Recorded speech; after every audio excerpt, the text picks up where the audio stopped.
एक गांव में मशहूर फूलचंद नामक सेठ रहता था। वो इतना कंजूस सेठ था कि अपने पंखे को भी गर्मी के दिनों में छुट्टी दे देता था। उसकी दुकान इतनी बड़ी थी और उसकी तिजोरी में से अजीब अजीब सी आवाजें आती थीं, झिन झिन झनन झिन, जैसे कोई सिक्के चाट रहा हो। बबलू, मेरी तिजोरी में से पैसे कौन उड़ा रहा है? रोज गिनती कम क्यों होती है? तभी बबलू बोलता है, सेठ जी मुझसे मत पूछो। मुझे तो लगता है कोई तिजोरी में से सिक्के चबाता है। अब मैं खुद देखूंगा। आज रात को मैं यहीं पे सोऊंगा। देखता हूँ कौन मेरे पैसे चुराता है।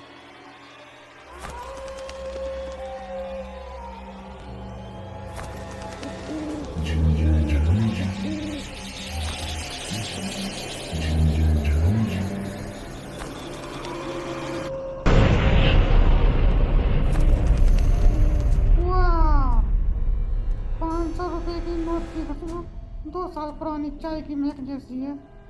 भूत की डरावनी आवाज सुनते ही डरते हुए सेठ उसके पास जाता है और कहता है, तू कौन है?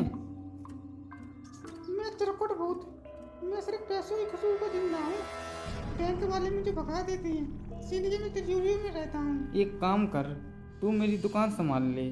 तुझे हर दिन एक नया नोट सूंघने को दूंगा। सौदा मंजूर है, लेकिन नोट 2000 वाला होना चाहिए। 10 वाला मिलेगा, खुशबू थोड़ी पुरानी है। अगले दिन से ही चिरकुट सेठ जी की दुकान संभाल लेता है। कॉस्ट सेल 20% की छूट, 1+ भूत की हंसी फ्री। आओ आओ जल्दी से आओ।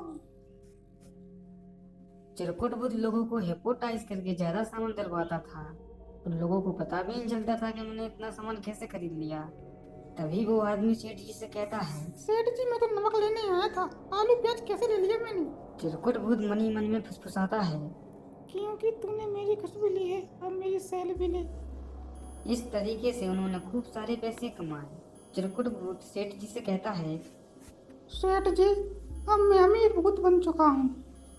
पैसों की खुशबू से मेरी आत्मा भर चुकी है। अब मैं रिटायर होना चाहता हूँ। अबे तू मत जा। कस्टमर तुझे ही देखने तो आते हैं। अगर तू चला जाएगा तो मेरा क्या होगा फिर? सेठ जी अब मत घबराओ, मैं अपने करीन को बेचता हूँ, वो सोने की खुशबू सूंघता है। इतना कहकर कि चिरकुट बुद्ध वहां से गायब हो जाता है। सेठ जी एक दिन अपनी दुकान पर उदास बैठे हुए थे, तभी क्यों भाई साहब, ये वही दुकान है ना जहाँ भूत सेल्समैन है? ये वही दुकान है, पर भूत नहीं है।